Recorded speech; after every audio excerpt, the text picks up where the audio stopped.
자, 이번에는 24년 2회 기사 영역에 있어서 전기, 설비, 기술 기준의 수문항을 간단히 한번 살펴보도록 하겠습니다. 자, 첫 번째 문제입니다. 가공전선로의 지지물을 시설한 통신선 또는 이에 직접 접속하는 가공통신선. 뭐 얘를 우리가 다르게 말하면 첨가통신선이라고 말할 수가 있죠. 자, 어쨌든 이 첨가통신선이 철도 또는 궤도를 횡단하는 경우에 그 높이는 레일 면상 몇 미터 이상으로 해야 됩니까? 라고 물었습니다. 솔직히 이 철도나 궤도가 나오면 가공 인입선이든 가공 전선이든 첨가통신선이든 우리 머릿속에 빵 하고 떠올라야 되는 게 있습니다. 뭡니까? 6.5m죠. 끝. 철도 궤도 하면 일단 기본적으로 6.5m. 아이고 맛있어라. 자, 이렇게 맛있게 드시고 넘어갑니다. 두 번째 문제입니다. 급전용 변압기는 교류 전기 철도의 경우에 어떤 변압기의 적용을 원칙으로 하고 급전개통에 적합하게 선정을 해야 됩니까? 라고 물었습니다. 일단 답을 바로 고르자면 교류 전기 철도 같은 경우에는 삼상 스코트 결선 변압기를 적용을 합니다. 자, 그 다음으로 우리가 한 가지만 더 고려를 하면 실제 시험 문제에서 교류 말고 직류 전기 철도에 대해서 나올 수도 있습니다. 그럼 이때는 어떤 걸 써야 됩니까? 직류 전기 철도 같은 경우에는 이 친구죠. 삼상 정류 기용 변압기. 그렇죠. 그래서 기본적으로 이 교류를 직류로 바꿔서 직류 전기 철도에다 공급을 해야 될 거기 때문에 당연히 정류라는 이름이 들어간 이 놈을 답으로 고를 수 있겠구나. 좀 더 정확하게 말하면 삼상. 그렇죠. 자, 이렇게 간단히 체크하고 넘어가도록 하겠습니다. 다음으로 세 번째 문제 보도록 하겠습니다. 돌침, 수평 도체, 메쉬 도체. 다르게는 우리가 얘를 그물망 도체라고도 부를 수가 있습니다. 자, 여튼 이런 도체 중에 한 가지 또는 이를 조합화 형식으로 시설하는 것은 하고 물었습니다. 얘를 우리는 수레부 시스템이라고 부르죠. 그래서 수레부 시스템을 쓸 수 있는 것이 이렇게 있더라 체크해 줍니다. 다음으로 네 번째 문제입니다. 사용자압이 154kV인 전선로를 제1종 특고압 보안공사로 시설할 경우 여기에 사용되는 경동연선의 단면적은 몇 스퀘어 이상입니까? 라고 물었습니다. 자, 일단 요거에 있어서 제가 추가적으로 하나를 언급을 드리도록 하겠습니다. 자, 여기서 우리가 좀 챙기면 좋을 수 있는 게 일반적인 기준에 있어서 가공전선에서 사용되는 전선의 굵기 그리고 보안공사를 적용했을 때 가공전선에 대한 굵기가 될 겁니다. 자, 일단 일반적인 기준에서의 가공전선 입장에서 사용되는 전선의 굵기를 먼저 한번 안내를 드려 보겠습니다. 자, 우선적으로 크게 기준을 나누면 첫 번째 저압 기준이 있을 거고요. 그 다음에 고압, 그 다음에 특고압 기준이 있습니다. 자, 그리고 이 저압 같은 경우에는 두 개로 또 나눌 수가 있습니다. 400V 이하냐, 400V를 초과하냐. 자, 그리고 다시 한 번 더 나누면요. 400V 이하일 때 얘가 절연전선이냐, 그리고 절연전선 외적인 거냐, 그리고 400V 초과하는 기준에서는 시가지 외에 시설하냐 혹은 시가지에 시설하냐 이렇게 나누어서 또 볼 수가 있습니다. 자, 그 다음에 고압은 문자달 실은 뭐 없습니다. 이거 그대로 볼 거고요. 그 다음에 특고압 같은 경우에는 이렇게 볼 겁니다. 일반적인 기준과 즉 일반적인 기준으로서의 최저의 기준과 그 다음에 시가지에 시설할 때 기준. 뭐 좀 더 다르게 말하면 이렇게도 볼 수 있습니다. 얘는 시가지 기준이라면 얘가 시가지 외의 기준이다. 그리고 얘도 두 가지로 쪼개서 볼 수가 있는데 하나는 100kV 미만, 하나는 100kV 이상이 됩니다. 자, 그럼 여기에 따라서 각각에 적용되는 전선의 굵기 기준 한번 보겠습니다. 자, 여기다 이렇게 쓸게요. 굵기 기준. 근데 이런 게 있습니다. 어떤 게 있냐면 이 저압부터 고압까지는요 기본적으로 이 굵기를요 지름으로 표시를 합니다. 근데 이 특고압 이 친구는 스퀘어 즉 면적으로 다르게 뭐 정확하게 굵기로 표현을 합니다. 자, 그래서 저는 이렇게 한번 표현해 보겠습니다. 일단 저압부터 고압까지는 우리가 좀 더 쉽게 들고 가기 위해서 이렇게 볼 수가 있습니다. 지름 기준으로 2, 3, 4 얘들 묶어서 5. 물론 좀 더 정확하게는 메뉴의 이 두 개는요 정확하게 이렇게 정수로 떨어지진 않습니다. 실제 뒤에 소수점이 붙어요. 그래서 좀 더 정확하게는 이렇게 들고 가겠습니다. 앞에 거 두 개를 곱하니까 6이 되더라. 이 친구는 위에 거를 요거를 그대로 갖고 오더라. 이런 식으로요. 그래서 좀 더 제대로 쓰면은 우리가 이렇게 볼 수 있겠죠. 저압 400V 이하의 절연전선 기준에서는 굵기가 2.6mm 이상 정확하게 굵기 기준으로서 지름을 가지고 표현하기 때문에 지름 2.6mm 이상. 그 다음에 이 외쪽으로는 지름 3.2mm 이상. 그리고 400V 초과하고 시가지 외라면 4mm 이상. 그리고 시가지인 경우, 그리고 고압일 때는 지름 5mm 이상. 자, 그래서 2, 3, 4, 5 순서로 기억을 해주시면 조금 여러분들이 편하게 들고 갈 수 있겠죠. 자, 그 다음에 이 특고합 기준을 보겠습니다. 자, 우선에 일반적인 기준, 다르게 말하면 시가지 외적인 기준은 이렇게 보시면 되겠습니다. 우리가 제일 먼저 꾸린 게 요 놈 아닙니까? 이 기준에 있어서 지름 2.6, 즉 처음에 숫자 2를 먼저 잡았지 않습니까? 그래서 요거를 한 번 더 쓸 건데 얘를 더블로 씁니다. 즉 22요. 그리고 얘들은 면적 기준이라고 했어요. 그래서 22 스퀘어 이렇게 된다. 아시겠죠? 자, 그 다음에 시가지에 있어서 100kV 미만은 이렇게 봅니다. 우리가 시가지 외적은 맨 위에 있는 요 놈을 기준으로 더블로 썼어요. 그럼 얘는요, 맨 아래쪽에 있는 요 놈을 더블로 씁니다. 55 스퀘어 이상.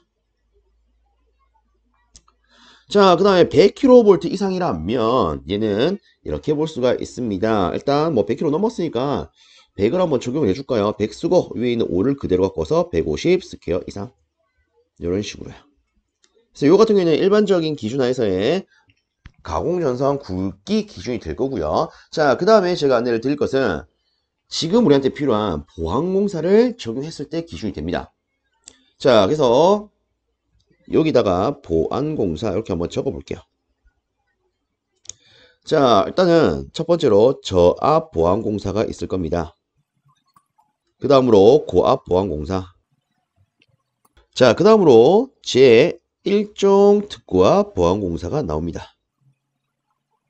자, 그리고 하위 개념으로 좀 더 쪼개자면 이 저압 보안공사는 다시 위에랑 똑같이 400V 이하, 그 다음으로 400V 초과로 나눌 수가 있습니다. 자, 그 다음으로 이 제1종 특고압 보안공사는 위의 내용에 있어서 요 놈을 그대로 갖고 올 건데 여기서 하나가 추가가 됩니다. 어떤 식으로 추가가 되냐면 이런 거요. 하나는요, 이런 거 똑같이 100kV 미만이 되고요. 자, 그 다음에 또 하나는 100kV 이상, 그리고 300kV 미만. 자, 그 다음에 라스트 300kV 이상. 자, 그러면 이 경우에, 즉 각각의 경우에 적용되는 전선의 굵기는 어떻게 됩니까? 자, 일단 얘도요, 위에 거랑 마찬가지로 이렇게 볼 수 있습니다. 저압과 고압 보안공사는요, 기본적으로 굵기를 지름 기준으로 표현합니다. 그럼 요 놈은요, 특고압이죠? 아, 면적을 가지고 표현하겠네.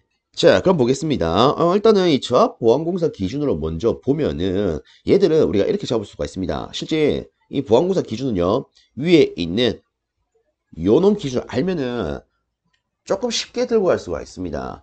자, 요거를 우리가 안다라고 했을 때 이 저압 보안공사에 있어서 400V 이하 기준은 이렇게 보시면 됩니다. 맨 위에 거 두 개를 날리고요. 두 개를 날리고요. 요 놈부터 쓰시면 돼요. 4. 그럼 얘는 5요. 그래서 4mm 이상. 정확하게는 지름 4mm 이상. 얘는 5mm 이상. 그리고 실질적으로 이 고압 보안공사도 이렇게 같이 묶입니다. 얘도 5mm 이상이에요. 그래서 요거를 알면 요거를 그대로 갖고 오면은 되겠더라. 그쵸? 자, 그 다음에 제1종 특고압 보안공사에 있어서 100kV 미만이다. 그럼 이때는 요 위에 거 기준 그대로 보세요. 100kV 미만일 때 실제 처음에는 어땠습니까? 55 스퀘어 이상이었죠. 그래서 얘도 똑같이 55 스퀘어 이상. 자, 그러면 얘는 답 나왔겠네요. 100kV 이상 요거 겹치니까 이놈이 150 스퀘어 이상이 된다. 그럼 마지막에 이 친구는 어떻게 됩니까? 자, 이 친구는요, 뭐 요거를 반올림한다라고 생각하시면 편합니다. 200 스퀘어 이상. 자, 그래서 제가 요 문제에 있어서 필요한 내용들을 이렇게 한번 정리를 해봤습니다. 모쪼록 요게 조금이라도 도움이 됐으면 좋겠네요. 자, 어쨌든 간에 요걸 토대로 우리가 답을 골라보면 제1종 특고압 보안공사에 있어서 154kV입니다. 그러면 요 범주, 다시 요 범주에 속하는 거 아니겠습니까? 그러면 우리가 고를 수 있는 답안은 몇 번? 150 스퀘어 3번이 된다. 이어서 다섯 번째 문제 보도록 하겠습니다. 가공전선로의 지지물에 시설하는 지선으로 연선을 사용할 경우에 소선은 최소 몇 가닥 이상이어야 합니까? 몇 가닥? 세 가닥. 그쵸? 이런 거는 맛있게 드시면 되겠습니다. 그래서 이렇게 간단히 체크하고 다음 문제 넘어갑니다. 다음으로 여섯 번째 문제입니다. 최대 사용자압이 7kV를 초과하는 회전기의 절연 내력 시험은 최대 사용자압의 몇 배의 전압에서 10분간 견뎌야 합니까? 라고 물었습니다. 일단 뭐 간단하게만 체크를 하면 이 회전기의 기준은요, 우리가 딱 두 가지만 챙겨도 되죠. 자, 일단 회전기에 있어서 7kV 이하인 경우와 7kV 초과인 경우가 있습니다. 자, 이때는요, 시험 전압을 제 사용 전압의 1.5배로 해야 되고요. 이 경우에는 1.25배를 해야 되죠. 그래서 답은 뭐 4번 고를 수 있는 문제가 되겠네요. 자, 그 다음으로 일곱 번째 문제입니다. 고압용 기계 기구를 시가지에 시설할 때 지표상 몇 미터의 높이에 시설하고 또한 사람이 쉽게 접촉할 우려가 없도록 해야 됩니까? 시가지라면 기본적으로 4.5m 이상으로 시설을 해야 됩니다. 근데 만약에 시가지가 아니라 시가지 외라면 4m죠.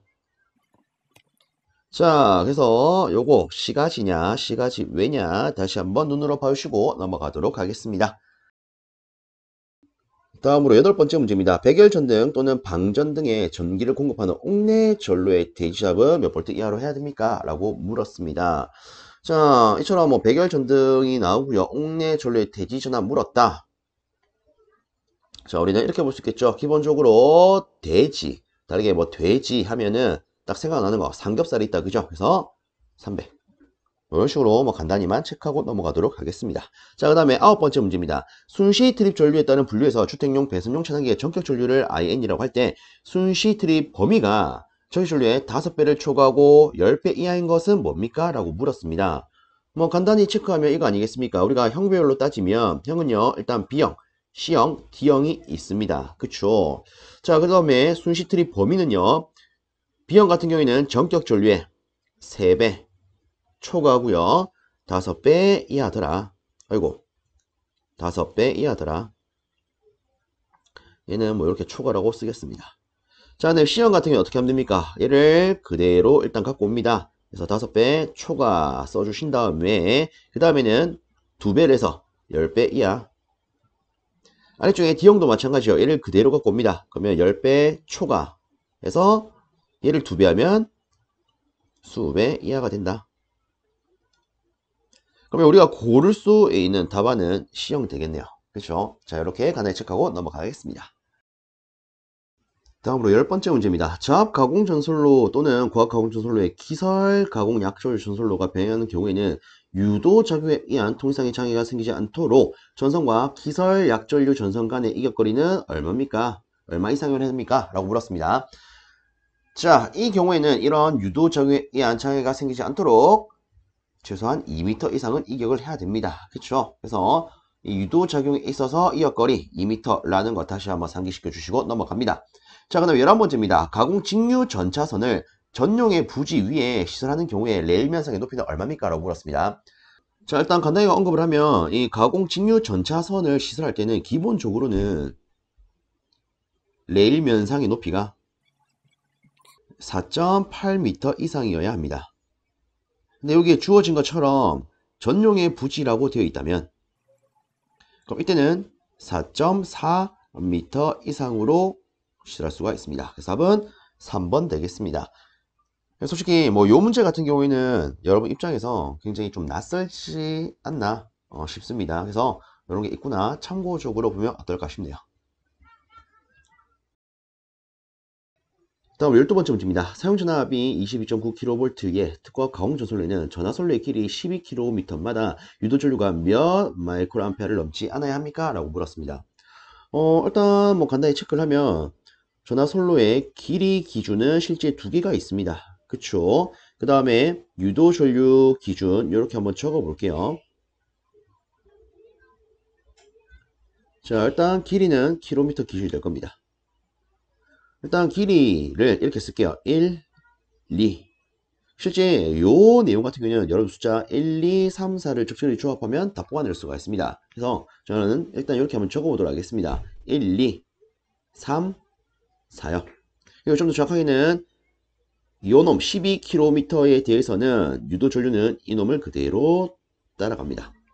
그리고 길이는 뒤에다가 하나 더 붙여주면 끝이죠. 그래서 12km 기준에서는 유도 전류 2마이크로암페어를 넘지 않아야 하고 40km 기준에서는 3마이크로암페어를 넘지 않아야 한다.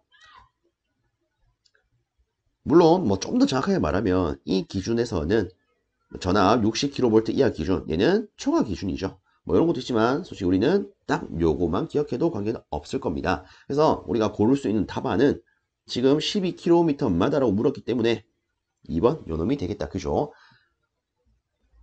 다음으로 아래쪽에 13번째 문제 보도록 하겠습니다. 특과업용 변압기의 보호장치인 냉각장치에 고장이 생긴 경우 변압기 온도가 현저하게 상승한 경우에 이를 경보하는 장치를 반드시 하지 않아도 되는 것은? 하고 물었습니다.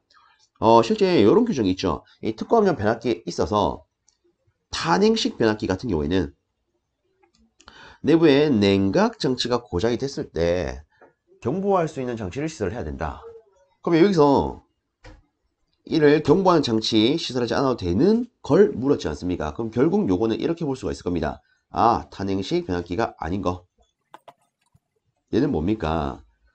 자, 그럼 여기서 탄행식, 요 놈이 뭡니까? 자, 이것도 한번 생각을 해보면, 이 탄행식 변압기라고 하는 것은 이 내부에서 쓰는, 정확하게 변압기 내부에 쓰는 냉각 매체를 강제로 순환시킨 형태로 사용하는 것을 의미를 합니다. 즉, 다시 쉽게 말하면 냉매를 강제 순환시킬 수 있도록 구성된 것을 탄행식이라 한다. 그럼 자 보겠습니다. 여기 보시면 네 가지 보기가 있는데 첫 번째 유입 풍냉식. 일단 이거 뭡니까? 바람을 강제로 불어넣더라. 이거 아니겠습니까? 그래서 얘는 탄행식 변압기의 일종. 그 다음에 속류 풍냉식. 얘도 바람을 강제로 불어넣어 주는 거죠. 그래서 탄행식. 그 다음에 속류 순행식. 얘는 내부에 냉각시킬 수 있는 물을 강제로 순환시키는 거 아니겠습니까? 근데 두 번째를 보시면 얘가 잔행식이라고 되어 있습니다. 이 잔행식이 뭡니까? 보통 이 전기 기기에서도 한 번씩 언급이 되는데 이 잔행식은 스스로 냉각시킬 수 있도록 놔두는 거죠.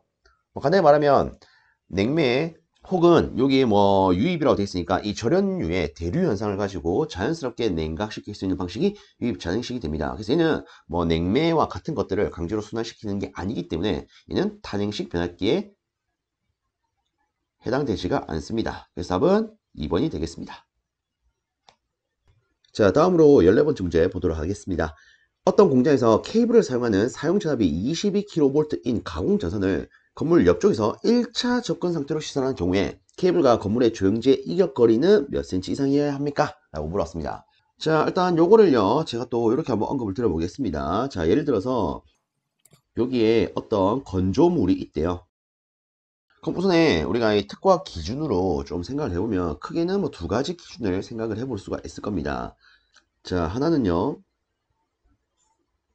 단순히 35kV 이하 기준으로 보는 경우, 또 하나는요 15kV를 초과하고 25kV 이하인 경우. 그쵸? 자, 어쨌든 뭐 지금 같은 경우에는 요놈 기준이 될 겁니다. 어쨌든 우리가 복잡해서 간단히 한번 같이 보고 넘어가도록 하겠습니다. 자, 일단 지금 제가 그림을 그린 걸 보시면 아시겠지만 얘는 뭐 기준이다? 건조물 위쪽 기준입니다. 그러면 우리가 옆쪽 기준도 봐야겠죠. 좀 더 정확하게 말하면 옆쪽 또는 아래쪽 기준. 그럼 자, 다시 제가 빨간색으로 이렇게 하나 표현을 하도록 하겠습니다. 그럼 이게 뭐가 된다? 이런과 똑같이 35kV 이하 기준이 된다. 자, 그 다음에 파란색으로 색깔 맞춰서 똑같이 이렇게 한번 표현해 보도록 하겠습니다. 그럼 얘도 뭐가 된다? 이런과 똑같이 15kV 초과하고 25kV 이하인 기준이 된다. 자, 일단은 제가 위쪽 기준부터 먼저 언급을 드리도록 하겠습니다. 자, 위쪽에 있어서 이때 서로 간에 이격거리는 얼마 이상이 되어야 합니까?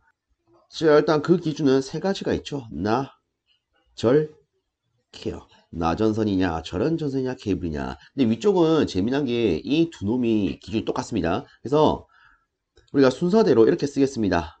아래쪽부터 1, 2, 3이라고요. 그럼 끝났죠. 물론 좀 더 정확하게 말하면 이 절연전선 같은 경우에는요. 위에 거 두 개를 더한 것을 뒤에다가 붙여서 이렇게 쓰고요. 그 다음에 케이블 같은 경우에는 위에 거 2를 그대로 뒤에 갖다 붙이면 끝납니다. 그래서 위쪽으로는 이런 이격거리를 둬야 된다. 그럼 이때 이놈의 단위는 뭡니까? 미터요. 그래서 케이블로 쓰면 1.2m 이상, 절연전선으로 하게 되면 2.5m 이상, 나연선은 3m 이상 이렇게 잡을 수 있겠죠. 자, 그 다음에 우리가 옆쪽 기준으로 보겠습니다. 옆쪽 기준으로 보면은 위쪽 기준과 똑같이 우리가 나절케 기준으로 볼 수가 있습니다. 자, 얘도 나절케. 자, 일단은 요 놈부터 보도록 하겠습니다. 얘는요 0.5부터 시작을 합니다. 즉 0.5m 이상부터 시작을 해요. 그럼 위로 갈 때는 어떻게 하면 되냐, 2배, 3배 해주시면 됩니다. 즉 절연전선을 하게 되면 1m 이상, 나전선을 하면 1.5m 이상. 자, 그 다음에 이 35kV 이하 기준에 있어서는 똑같이 케이블 0.5m 이상으로 시작을 합니다. 다만 위로 갈 때는 약간 다릅니다. 올라갈 때는, 자, 얘는 2배가 먼저 올라갔죠. 얘는 3배가 먼저 올라갑니다. 그래서 1.5m 이상. 그 다음으로 이 3을 여기다가 그대로 붙이면 돼요. 3m 이상. 자, 이렇게 하면은 실제 이 특고압 전선 기준에 있어서 이 건조물과의 이격거리 기준이 잡힙니다. 자, 이 정도로 마무리하고요. 이에 대한 답 골라보겠습니다. 지금 물어본 것은 옆쪽으로 케이블을 사용할 때 기준 아니겠습니까? 그러면 일단 답은 0.5m, 즉 50cm 이상이 되겠네요. 그래서 답은 1번이 되겠습니다. 다음으로 아래쪽 15번째 문제 보도록 하겠습니다. 라이팅 더트 공사에 의한 저압 옥내 배선 공사 시설 기준으로 틀린 것은 물었습니다. 자, 보기를 보면서 바로 답 체크하도록 하겠습니다. 첫 번째, 덕트의 끝부분을 막을 거. 그쵸, 맞는 말이죠. 그 다음에 두 번째, 조영제에 견고하게 붙여야 됩니다. 대충 붙이면 큰일 난다, 그죠? 자, 그 다음으로 세 번째, 덕트는 조영제를 관통하여 시설할 것. 아니죠. 관통하면 안 되더라. 그래서 답은 3번 되겠습니다. 그리고 끝으로 라이팅 더트 같은 경우에는 지정한 거리가 2m 이하로 된다. 여러분들 라이팅 덕트가 뭔지 알고 계시죠? 요 같은 경우에는 보통 우리가 뭐 카페나 이런 데서 많이 볼 수 있는 것들 아닙니까? 뭐 간단하게 제가 이미지를 띄우면 이렇습니다. 자, 그래서 보시면 우리 카페나 이런 데 가면 이런 식으로 해서 천장에 박혀서 이렇게 이동할 수 있는 조명 설비들이 있습니다. 이때 쓰는 게 뭐다? 라이팅 덕트. 그래서 뭐 여러분들이 카페나 혹은 다른 장소 갔을 때 뭐라고 할까, 뭐 전시장이나 이런 데 가도 이런 게 있을 겁니다. 그래서 이런 게 있다. 여러분 딱 보면서 아, 저놈이 라이팅 덕트구나. 한 번쯤 딱 생각해 주시면 머릿속에 오래 남을 수 있겠죠. 그래서 뭐 간단하게 이런 내용이 있구나 눈으로 봐주시면서 넘어가도록 하겠습니다. 다음으로 16번째 문제입니다. 철탑의 강도 계산에 사용하는 이상시 상정하중을 계산대에 사용되는 것은? 하고 물었습니다. 자, 이거는 답 바로 체크하고 넘어가도록 하겠습니다. 실제 이상시 상정하중을 계산하는 데 사용되는 것은 풍압이 전선로의 직각 방향으로 가해지는 경우에 하중, 요놈이 되겠습니다. 답은 4번. 그래서 솔직히 말하면 뭐 이런 거 같은 경우에도 우리가 크게 뭐 자주 보는 건 아니지 않습니까? 그렇죠?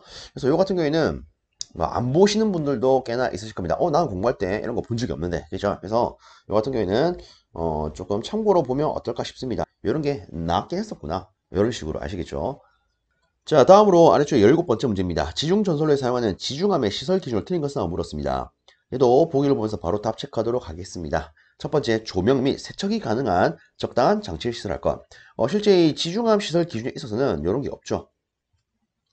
세척이 가능하다, 이런 건 실제 시설 기준이 아닙니다. 그래서 답은 1번입니다. 다만 이런 건 있습니다.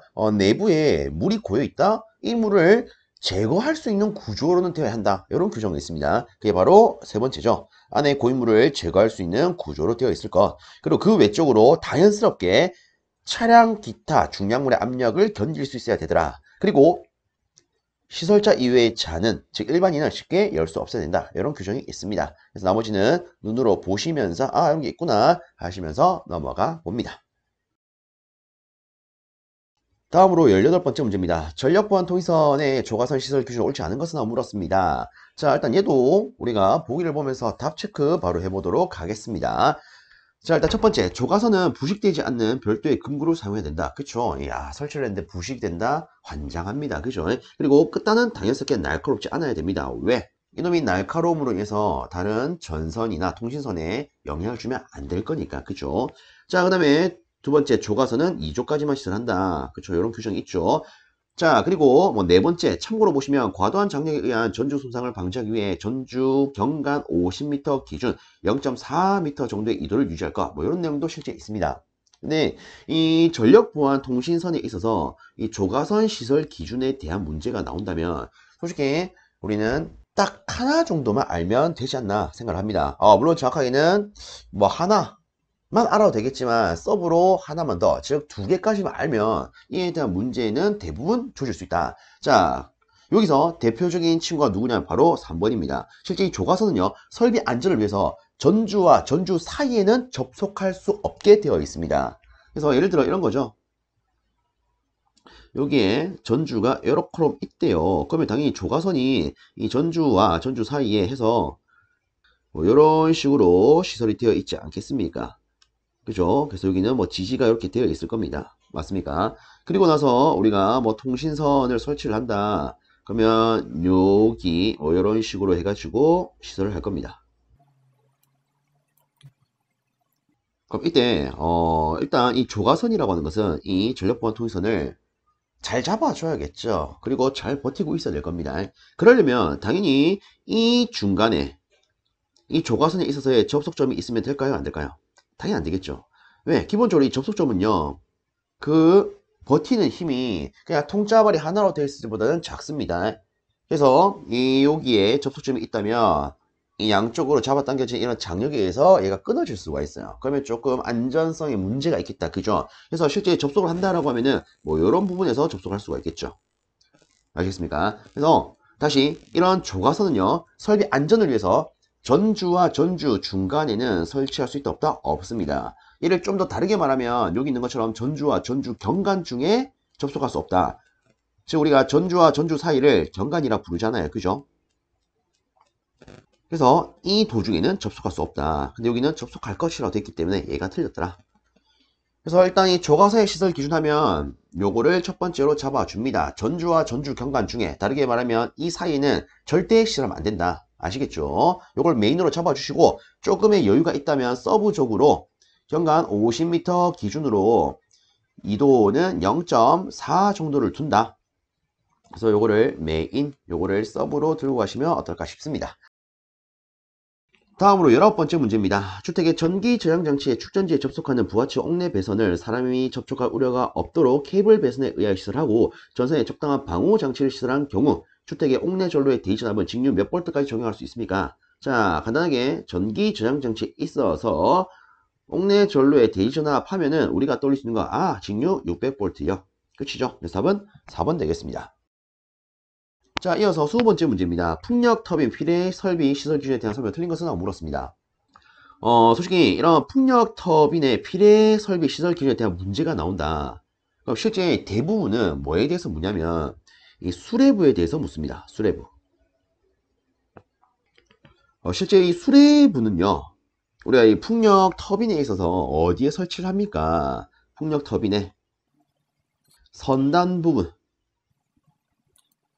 혹은 뭐 다르게 가장자리 부분 요런데 설치를 하더라. 실제 요거는 좀 알아놓을 필요가 있습니다. 자, 그래서 요걸 가지고 실질적으로 장난을 많이 치기 때문에 요거는 꼭 챙겨 주시고요. 그러면 이에 대해서 답을 골라보면 다음 바로 4번을 체크할 수가 있습니다. 보시면 수레부를 풍력터빈 중앙 부분에 배치한다 이렇게 돼 있죠. 근데 제가 미리 체크를 했습니다. 어느 부분? 선단 부분, 다르게 가장자리 부분. 실제 이 앞에서도 출제되었던 이 풍력터빈 피해 설비 시설 기준에 대한 문제를 보시면 대부분 요걸 가지고 이처럼 장난을 치고 있습니다. 그래서 요거는 확실하게 좀 잡아 주십시오. 아시겠죠? 자, 이렇게 하면은 2회차에 확인이 되었던 이 설비의 수문항의 풀이가 끝이 납니다. 모쪼록 이 내용이 많은 분들께 조금이라도 도움이 되었으면 좋겠습니다. 수고 많으셨습니다.